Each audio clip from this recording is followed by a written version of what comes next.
दीपावली का प्रारंभ और इसका महत्व सभी सनातन धर्म के लोग अच्छे से जानते हैं। दीपावली ऐतिहासिक रूप से हिंदू धर्म का महत्वपूर्ण त्यौहार माना जाता है, जिसका प्रारंभ भगवान राम के युग में हुआ था। कुछ पौराणिक मान्यताओं के अनुसार अगर आप देखेंगे तो सबसे पहले सागर मंथन जब भी किया गया था, अर्थात जब समुद्र मंथन हुआ था, उस समय सबसे पहले जो है देवी लक्ष्मी देवताओं और संपूर्ण मानवता के लिए वरदान के रूप में सामने आई थी। उस दिन भगवान धन्वंतरी भी आए थे, जो अमृत का कलश लेकर के उत्पन्न हुए थे। हिंदू धर्म विश्व के प्राचीन धर्मों में से एक महत्वपूर्ण धर्म माना जाता है। यह धर्म हजारों वर्ष पुराना है, इसमें बिल्कुल भी संशय नहीं है। दिवाली से संबंधित विभिन्न प्रकार की कथाएं आपको देखने के लिए मिलेंगी और विभिन्न प्रकार की कथाएं प्रचलित है। हालांकि जितनी भी कथाएं आपको देखने को मिलती हैं, वहां पर अज्ञान पर ज्ञान की विजय, अंधकार पर प्रकाश की विजय, बुराई पर अच्छाई की और निराशा पर आशा की जीत की प्रतीक की रूप में आपको ये कहानियाँ दिखाई देती हैं। दिवाली के दिन में अगर आप देखेंगे तो बहुत सारे देवी और देवताओं की पूजा की जाती है। हालांकि 5 दिनों तक मनाए जाने वाले दीपावली के इस पर्व की शुरुआत धनत्रयोदशी से शुरू होती है और भैया दूज पर 5वें दिन में इस त्यौहार की समाप्ति हो जाती है। 5 दिनों तक मनाए जाने वाले दीपावली उत्सव के दौरान विभिन्न प्रकार के देवी और देवताओं को प्रसन्न करने के लिए सभी लोग पूजा अर्चना आराधना करते हैं। हालांकि देखा जाए तो दीपावली के दिन मुख्य रूप से देवी लक्ष्मी की, भगवान गणेश की, भगवान कुबेर की दिवाली पर मुख्य रूप से पूजा की जाती है। दीपावली के जो अन्य दिन होते हैं उसमें जो है लोग यमराज की, भगवान धन्वंतरी की, भगवान हनुमान की, देवी काली, देवी सरस्वती, भगवान श्री कृष्ण और दानवों के राजा बलि की मुख्य रूप से पूजा की जाती है। और दिवाली के दौरान इन सभी देवी देवताओं की पूजा इसलिए करते हैं ताकि उनको आरोग्यता प्राप्त हो, घर में सुख समृद्धि का वास हो, घर में किसी भी प्रकार की कोई कलह कलेश बीमारियां इत्यादि ना हो।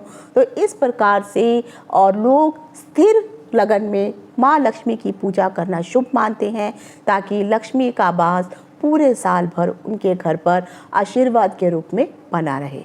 हर साल कार्तिक मास की अमावस्या तिथि के दिन दीपावली का त्यौहार बड़ी ही धूमधाम से भारत के साथ विदेशों में भी मनाया जाता है। इस बार लोगों के बीच में दीपावली की डेट्स को लेकर के बहुत अधिक कन्फ्यूज़न है। कुछ लोगों का मानना है कि दीपावली जो है अक्टूबर में मनाई जाएगी, कुछ लोगों का मानना है कि दीपावली जो है नवंबर के दिन मनाई जाएगी। तो आखिर दीपावली मनाने का जो शुभ मुहूर्त है, जिस दिन आप लक्ष्मी पूजन इत्यादि कर सकते हैं, वो कौन से समय में, कौन से दिन में आपको दीपावली मनानी चाहिए। और साथ ही साथ अगर आप भैया दूज मनाते हैं, गोवर्धन पूजा करते हैं या फिर आप काली पूजा भी मनाते हैं, तो इन सब के लिए कौन से मुहूर्त, कौन सी डेट्स और तिथियां हैं जो ज्योतिष के अनुसार पंचांग में बताई गई हैं। तो इन सभी चीज़ों की जानकारी लेकर के मैं डिम्पल शांडिल्या ज्योतिष सतह ज्ञान सागर के माध्यम से अपने सभी नए और पुराने दर्शकों का हार्दिक स्वागत करती हूँ। नमस्कार। जय हो शंकरा, आदिदेव शंकरा, तेरे जाप के बिना चले ये सांस किस तरह। मेरा कर्म तू ही जाने, क्या बुरा है क्या भला, तेरे रास्ते पे मैं तो आंख मूंद के चला। तेरे नाम की जोत ने सारा हर लिया तमस मेरा। नमो नमो शंकरा, भोलेनाथ शंकरा, रुद्रदेव हे महेश्वरा। मैं डिम्पल शांडिल्या ज्योतिष सतह ज्ञान सागर के जितने भी नए और पुराने दर्शक हैं, उन सभी को पंच पर्वीय दीपावली की हार्दिक शुभकामनाएं देती हूँ। और ईश्वर आपके लिए ये त्यौहार मंगलमय करे और जो भी आपकी मनोकामनाएं हैं वह पूर्ण हो और दिवाली का त्यौहार आपके लिए शुभ और मंगलमय रहे। 5 दिवसीय दिवाली उत्सव धनत्रयोदशी के दिन से शुरू होकर के भैया दूज के दिन पे समाप्त हो जाता है। छोटी दीपावली 30 अक्टूबर को मनाई जाएगी और बड़ी दीपावली 31 अक्टूबर को रात को मनाई जाएगी। गोवर्धन पूजा 2 नवंबर को मनाई जाएगी और भैया दूज पूजा जो है वो 3 नवंबर को मनाई जाएगी। दीपावली का त्यौहार कार्तिक मास की अमावस्या तिथि के दिन मनाया जाता है। तीसरे दिन के रूप में जो दीपावली का त्यौहार मनाया जाता है उसे हम लक्ष्मी पूजन के नाम से पुकारते हैं। तो दिवाली हमेशा अमावस्या के दिन ही मनाई जाती है। पंचांग में बताए गए तिथियों के अनुसार अगर आप देखेंगे तो इस बार दीपावली का जो पर्व है 31 अक्टूबर के दिन मनाया जाना चाहिए, क्योंकि पंचांग के अनुसार 31 अक्टूबर यानी गुरुवार के दिन जो है अमावस्या तिथि की जो शुरुआत है वो दोपहर के समय हो जा रही है। और दोपहर को इस तिथि की जो शुरुआत है यानी 31/10 को इस तिथि की जो शुरुआत होने वाली है वो 3:52 पर जो है इस तिथि की शुरुआत हो जाएगी। तो क्योंकि सूर्योदय के दिन ये तिथि शुरू नहीं हो रही है, दोपहर के समय जो है यानी शाम के समय के आसपास की इस तिथि की शुरुआत हो रही है। और अमावस्या तिथि का अगर आप समापन देखेंगे तो ये जो तिथि समाप्त हो रही है वो 1 नवंबर को इस तिथि का जो समापन है वो 6:16 पर शाम को यह तिथि जो है समाप्त हो जाएगी। तो दीपावली के त्योहार में रात्रि के समय अमावस्या का व्याप्त होना अत्यंत ही जरूरी माना जाता है। और अगर आप देखेंगे तो 31 तारीख को दोपहर को जो भी दीपावली की जो डेट शुरू हो रही है, अमावस्या तिथि शुरू हो रही है, तो ये पूरी रात्रि भी रहेगी और ये अगले दिन शाम को 6:15 बजे तक जो है ये रहने वाली है। और 6:15 बजे के बाद जो है प्रतिपदा तिथि शुरू हो जाएगी। तो दिवाली पूजन हमेशा रात्रि के समय किया जाता है। तो इसीलिए बेशक ये उदया तिथि नहीं भी है, लेकिन प्रदोष काल के समय अमावस्या तिथि का होना अत्यंत आवश्यक माना जाता है। तो इसीलिए अगर आप दीपावली पूजन करना चाहते हैं तो 31 अक्टूबर वाला दिन जो है वो दीपावली मनाने के लिए अत्यंत सर्वश्रेष्ठ समय माना जाता है, क्योंकि अमावस्या जब इस दिन अगर आप पूजा करना चाहते हैं दीपावली की तो जो शाम का समय से पहले ही अमावस्या जो है समाप्त हो जाएगी और पूजन रात्रि में होगा। तो 1 नवंबर को जो है आप दीपावली का पूजन नहीं कर सकती हैं, क्योंकि रात्रि के समय ही आप लोग जो है माता लक्ष्मी, भगवान गणेश का विधि विधान से पूजा करते हैं।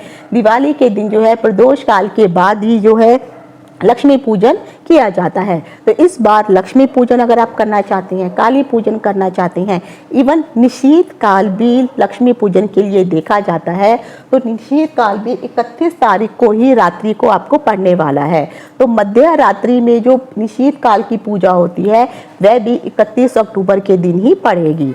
अगर आप, क्योंकि अमावस्या की तिथि होती है, तो इस दिन आप कुछ दान पुण्य इत्यादि करना चाहते हैं, तब आप 1 नवंबर के दिन, क्योंकि ये उदय तिथि के हिसाब से फिर ये जो है उत्पन्न हो जाएगी, तो आप जो है अपने पितरों के समक्ष किसी भी प्रकार का कोई दान इत्यादि करना चाहते हैं, कोई पुण्य कर्म करना चाहते हैं, तो आप 1 नवंबर की सुबह को जो है अगर आप ये काम करते हैं तो आपके लिए अत्यंत शुभ माना जाता है। अब दिवाली पूजन का जो समय होता है, जब भी आप दिवाली पूजन करते हैं तो उस समय सुबह उठ करके प्रातःकाल परिवार के जितने भी लोग होते हैं, जो भी आपके पूर्वज लोग होते हैं, जो आपकी कुल देवी होती है, कुल देवता होते हैं, इनका पूजन आपको अवश्य करना चाहिए। इनसे अवश्य आशीर्वाद प्राप्त करना चाहिए। अमावस्या होने के कारण इस दिन पूर्वजों के निमित्त जितने भी आपके पितृगण हैं, अगर वह किसी कारण से आपको स्वप्न में दुखी दिखाई दे रहे हैं तो आप इस दिन उनका श्राद्ध इत्यादि भी कर सकते हैं। दिवाली की शाम को जो शुभ मुहूर्त है वो लक्ष्मी पूजन के लिए, गणेश पूजन, कुबेर पूजन और सरस्वती पूजन और लक्ष्मी पूजन की आराधना के लिए अत्यंत शुभ माना जाता है। पारंपरिक रूप में अगर आप देखेंगे तो इस दिन कई लोग उपवास इत्यादि भी रखते हैं। माता लक्ष्मी के जितने भी अनुयायी होते हैं वे पूरे दिन उपवास रखते हैं। शाम को लक्ष्मी पूजन समाप्त होने के पश्चात ही वह अन्न ग्रहण करते हैं। लक्ष्मी पूजन का अगर आप शुभ मुहूर्त देखना चाहते हैं तो बृहस्पतिवार के दिन 31 अक्टूबर को जो है दीपावली आप मनाएंगे। और शाम को जो है आप जो लक्ष्मी पूजन करना चाहते हैं तो 31 अक्टूबर के दिन जो दीपावली में लक्ष्मी पूजन करने का जो समय है वो कुल 6:50 यानी PM से लेकर के आप जो है ये 8:50 इस समय में आप जो है लक्ष्मी पूजन आप कर सकती हैं। ये जो समय है ये आपका प्रदोष काल रहने वाला है, तो प्रदोष काल में भी आप लक्ष्मी पूजन कर सकते हैं।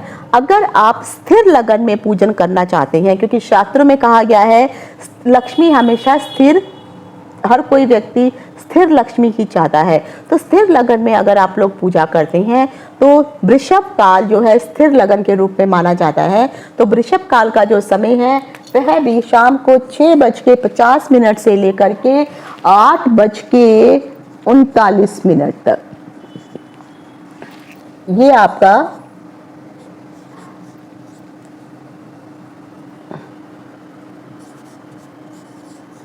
जो है वृषभ लगन हो जाएगा। तो वृषभ लगन 6:50 से 8:39 तक का समय है। तो इस समय पे भी आप जो है लक्ष्मी की पूजा कर सकते हैं। तो स्थिर लगन में की गई पूजा जो है सबसे शुभ और महत्वपूर्ण मानी जाती है। शास्त्रों के अनुसार इस समय पूजा करने पर जो है लक्ष्मी हमेशा स्थिर रहती है। अब आ जाता है कई लोग जो है लक्ष्मी पूजन महानिशीत काल यानी रात्रि के समय भी करते हैं। तो अगर आप ये समय में पूजा नहीं कर पाए हैं किसी कारण से, अगर आपने की है तो भी अच्छी बात है, तो आप महानिशीत काल में भी पूजा कर सकते हैं। तो महानिशीत काल जो लक्ष्मी पूजन का रहेगा, महानिशीत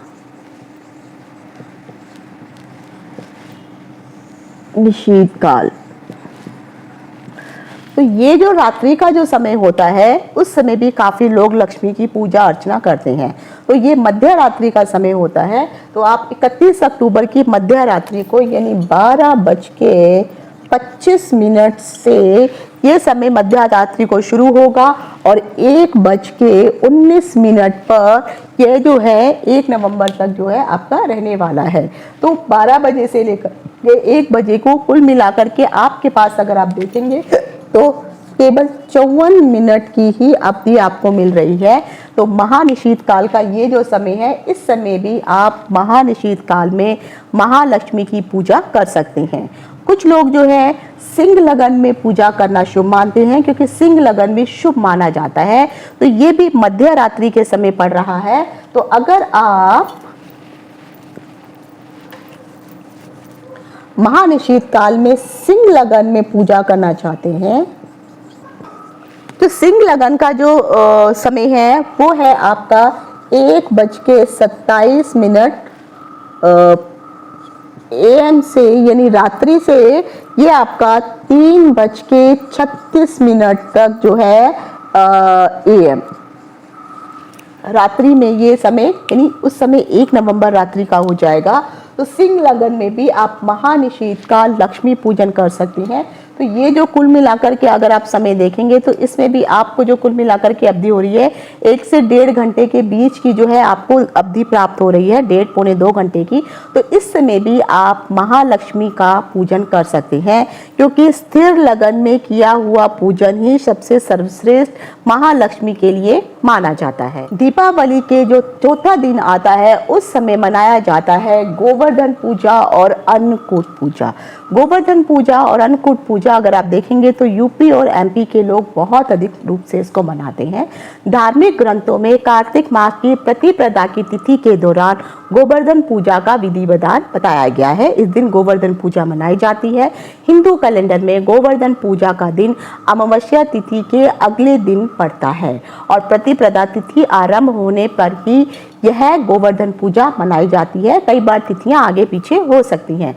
अधिकतर लोग गोवर्धन पूजा का जो दिन है दिवाली पूजन के अगले दिन ही इस पूजा को करते हैं और यही शुभ दिन माना जाता है, क्योंकि इस दिन भगवान श्री कृष्ण ने इंद्र देवता को पराजित किया था। उसी के उपलक्ष्य में गोवर्धन पूजा का महत्व मनाया जाता है। कभी कभी दीपावली और गोवर्धन पूजा के बीच में एक दिन का अंतराल भी हो सकता है। गोवर्धन पूजा को अन्नकूट के नाम से भी जाना जाता है। इस दिन लोग जो हैं गेहूँ, चावल, अनाज, बेसन से बनी हुई कड़ी, हरे पत्ते वाली सब्जियां या फिर जवारे की खिचड़ी, बाजरे की खिचड़ी, ये सब जो है भोजन पकाया जाता है, भगवान गोवर्धन श्री कृष्ण को अर्पित किया जाता है और उसके बाद ही सभी लोग जो है इस प्रसाद को ग्रहण करते हैं। महाराष्ट्र में अगर आप देखेंगे तो यह दिन बलि प्रतिपदा या बाली पाड़वा या के नाम से भी इसको जानते हैं।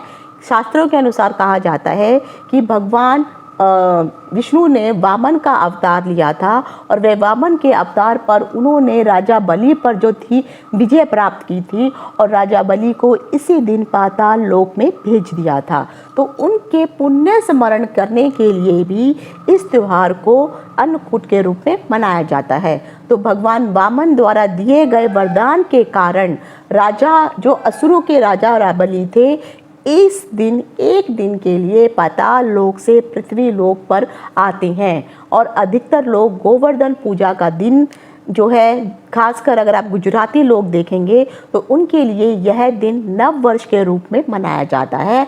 तो लोग जो है इस दिन नव वर्ष यानी नया साल के रूप में भी गुजराती न्यू ईयर के रूप में इस दिन को मनाते हैं। कार्तिक मास की शुक्ल पक्ष की प्रतिपदा के दिन जो है गुजराती लोग नव वर्ष या न्यू ईयर मनाते हैं। गोवर्धन पूजा का उत्सव गुजरात में भी बहुत ही धूमधाम से मनाया जाता है क्योंकि वहाँ पर भी लोग श्री कृष्ण को ही अपना आराध्य देव मानते हैं, इसीलिए इस दिन को वह नव वर्ष के रूप में मनाते हैं। कई बार यह दिन जो है आगे पीछे तिथियों के अनुसार हो सकता है क्योंकि अगर आप देखेंगे तो जो 1 तारीख को जो है उदय तिथि जो है नहीं पड़ रही है, 2 तारीख को पड़ रही है। तो इस तिथियों के आगे पीछे होने के कारण जो है हो सकता है कि त्यौहार आगे पीछे हो, लेकिन एक दिन पहले या एक दिन बाद भी इसको मनाया जा सकता है। लेकिन यह हमेशा प्रतिपदा तिथि के प्रारंभ होने पर ही निर्भर करता है, यानी अगर सूर्य उदय प्रतिपदा तिथि के दिन हुआ है तभी वह लोग गुजराती लोग इस दिन नया साल मनाते हैं। अगर आप प्रतिपदा तिथि का आरंभ देखते हैं तो नवंबर यानी 1 नवंबर को जो है प्रतिपदा तिथि की जो शुरुआत हो रही है वो शाम को 6:16 पर जो है यह तिथि शुरू हो रही है और इस तिथि का जो समापन हो रहा है वो 2 नवंबर को अगर आप देखेंगे तो 8:21 पर इस तिथि का जो है यानी PM। तो शाम के समय 1 तारीख को जो है ये शाम को शुरू हो रहा है। तो अगर गोवर्धन पूजा जो भी लोग करना चाहते हैं तो वह 1 तारीख को ना करके गोवर्धन पूजा 2 तारीख को यानी 2 नवंबर को मनाई जाएगी क्योंकि सूर्य उदय जो है 2 नवंबर को ही हो रहा है। तो इस दिन आप गोवर्धन पूजा, अन्नकूट पूजा, गुजराती न्यू ईयर ये सब चीज़ें जो हैं आप 2 नवंबर के दिन ही शनिवार के दिन आप ये सब पूजा कर सकते हैं और शनिवार के दिन ही ये सब मनाया जाएगा। अगर आप गोवर्धन पूजा करते हैं तो गोवर्धन पूजा के लिए सुबह का समय जो मुहूर्त होता है वह शुभ माना जाता है। तो उस समय अगर आप गोवर्धन पूजा करते हैं तो गोवर्धन पूजा का जो समय बताया जाता है सुबह 6:34 से यह समय शुरू होगा और 8:46 पर जो है यह समय रहेगा। तो उस समय आप 6:34 से 8:46 तक जो है गोवर्धन पूजा कर सकते हैं। तो कुल मिलाकर के जो अवधि आपको गोवर्धन पूजा करने की मिल रही है वह 2 घंटे 12 मिनट का समय है। इस समय आप कर सकते हैं।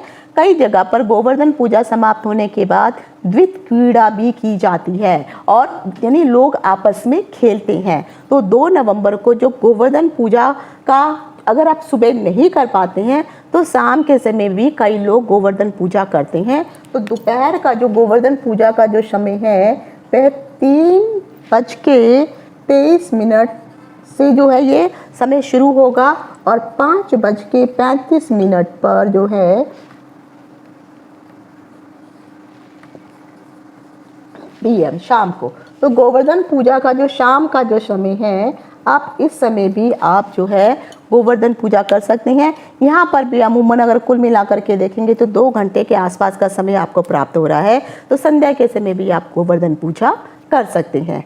उसके बाद अगला आता है जो अंतिम त्यौहार होता है जिसे हम भैया दूज का त्यौहार कहते हैं। पंच पर्वीय दीपावली में जो अंतिम त्यौहार आता है उसे हम भैया दूज के नाम से जानते हैं। तो भैया दूज पर बहनें अपने भाई के माथे पर तिलक करती हैं, उनकी लंबी आयु और सुरक्षा की कामना करती हैं, खुशहाल जीवन के लिए उन्हें आशीर्वाद देती हैं और भगवान से प्रार्थना करती हैं कि उनका भाई जो है सदियों तक जीवित रहे और उनकी रक्षा भी करे। तो गोवर्धन पूजन के दिन जो है बहनें अपने भाई की कलाई के ऊपर जो है एक सूती रंग का धागा जो है वह उनकी कलाई पर बांधती हैं और हाथ में नारियल, सूखा नारियल जो होता है वह भाई को दिया जाता है।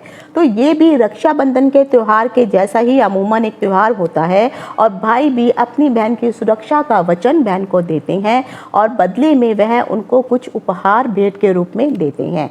कई लोग भैया दूज का जो त्यौहार है इसको भाऊ दूज या भाऊ बीज, भाई दूज, भातृ द्वितीया या भतरु द्वितीया के नाम से भी इस त्यौहार को मनाया जाता है। अगर आप भैया दूज का त्यौहार मनाते हैं तो द्वितीय तिथि की अगर आप शुरुआत देख रहे हैं तो वो जो है 2 नवंबर को ये जो तिथि शुरू हो रही है वो रात को 8:21 पर जो है ये तिथि, दूसरी तिथि, द्वितीय तिथि शुरू हो जाएगी और इस तिथि का समापन 3 नवंबर को जो है रात को 10:04 पर ये तिथि जो है भैया दूज की समाप्त हो जाएगी। तो अगर आप भैया दूज का त्यौहार मनाना चाहते हैं, क्योंकि उदय तिथि जो है 3 तारीख को ही व्याप्त हो रही है, शाम को 8:20 पर जो है ये तिथि शुरू हो जाएगी 2 नवंबर को। तो जब 3 नवंबर का दिन होगा, जिस दिन रविवार पड़ रहा है, तो आप जो है उदय तिथि के अनुसार भाई दूज का त्यौहार मना सकते हैं। भाई दूज का त्यौहार मनाने के लिए जो शुभ समय है, जिस समय आप अपने भाई को जो है मोनी का जो सूत्र बांधती हैं, तो उसके लिए जो दोपहर का समय है वह निकल रहा है। तो आप दोपहर के समय जो है 1:10 को, यानी 31 तारीख को जो है दोपहर को 1:10 से लेकर के 3:22 तक जो है आप इस समय पर अपने भाई को जो है रक्षा सूत्र बांध सकती हैं। कुल मिलाकर के अगर अवधि आप देखेंगे तो 2 घंटे के आसपास की अवधि आपको जो है प्राप्त हो रही है। तो आप जो है इस दिन भैया दूज के दिन अपने भाई को तिलक कर सकती हैं।